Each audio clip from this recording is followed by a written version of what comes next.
Well, renewed criticism of the CIA as well as the Obama administration is coming out this week. Now, that's because both are dragging their feet on the impending release of a 6,000-page review of the U.S. torture program. The review was ordered back during the days when George W. Bush was still president and was finally completed last year.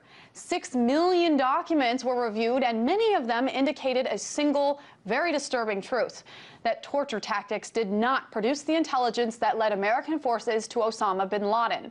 The report also reveals the fact that the Bush administration was intimately involved in the counterterrorism operations, although the findings suggest that the CIA lied on numerous occasions about its covert activities. And this information isn't even scratching the surface. But once again, lawmakers and the public are playing the waiting game, anticipating the day when the full-length report will come to light. So what's taking so long? To answer that, I'm joined by an investigative reporter with EmptyWheel.net, Marcy Wheeler. Marcy's latest article was featured in Salon, and it's called "Why is Obama Withholding Secret Torture Report from Americans?" Hi there. So this is a 6,000-page report that is long sought after. What do we know about its content so far? I think the three important points are: one, contrary to claims, torture did not lead to Osama bin Laden. Two, torture really didn't provide us much useful intelligence generally.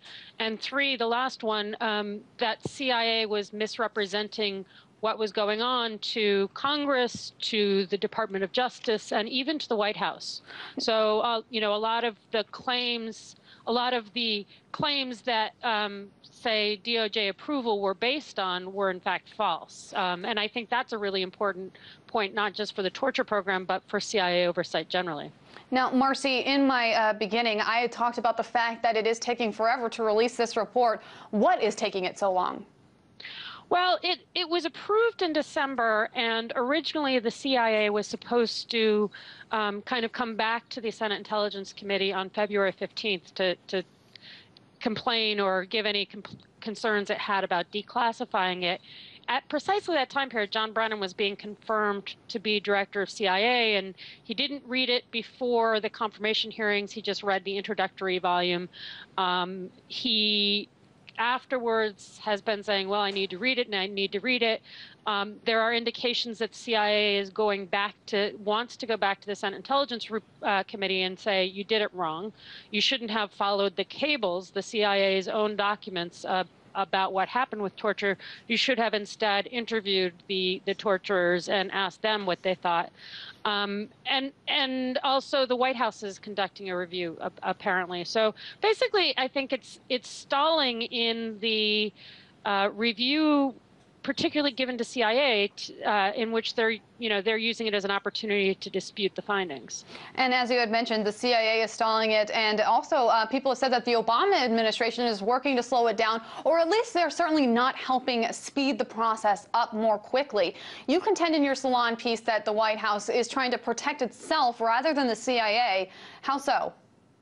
Well, people often forget that the torture program actually was based on presidential authorization. It goes back to September 2001, when George Bush signed what's called a finding, a memorandum of notification, authorizing the torture program. So for at least 4 months after we started torturing, there was no approval from DOJ. It was just the president's okay. And that's when a lot of the illegal stuff went on. And I think that the Obama administration has actually gone out of their way to protect the evidence that the White House was actually behind the torture program. And clearly this report is either going to show that the White House didn't know what they had ordered up with the torture program, or it's going to show that the White House actually directly authorized torture, which was illegal. And I think at the very least, I mean, he may be protecting he may be protecting Bush, but he also may be protecting the institution of the presidency and its ability to continue to authorize these covert programs, Marcy, with inadequate oversight. Should we really be all that surprised that the president isn't quick to have this report released? I mean, after all, this is making him talking about the previous administration's potential illegal activities shortly after his election. Right. I mean, Obama came in and said, I'm going to end torture, but what he's not going to end is the authority of the president to order these covert operations. Torture the authorization for torture is actually the same authorization that Obama used and probably is still using for targeted killings, for the drone program. So he doesn't want to lose that authority to engage in these covert operations with inadequate oversight. Now, back in 2009, President Obama talked about looking forward as opposed to looking backward. Let's play that.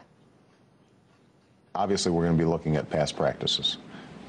And I don't believe that anybody is above the law. On the other hand, I also have a belief that we need to look forward as opposed to looking backwards. But Marcy, my question to you is it possible to look forward without examining what happened in the past? Well, you know, I think that's what Obama really wants to do, but eventually the international community is going to look backward if we don't hear, and we're going to lose credibility in refusing to hold torturers accountable here. Is there any idea of what future consequences this release could have? You know, the Obama administration pretended or investigated some of the torturers. They investigated 2 of the deaths due to torture. They investigated the cover-up of torture with the torture tape destruction, and they chose not to charge anyone.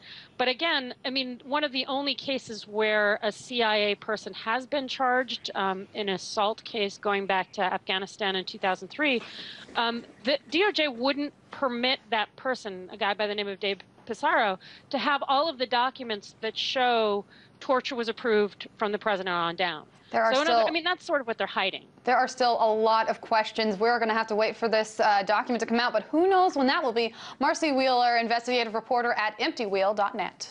Thanks.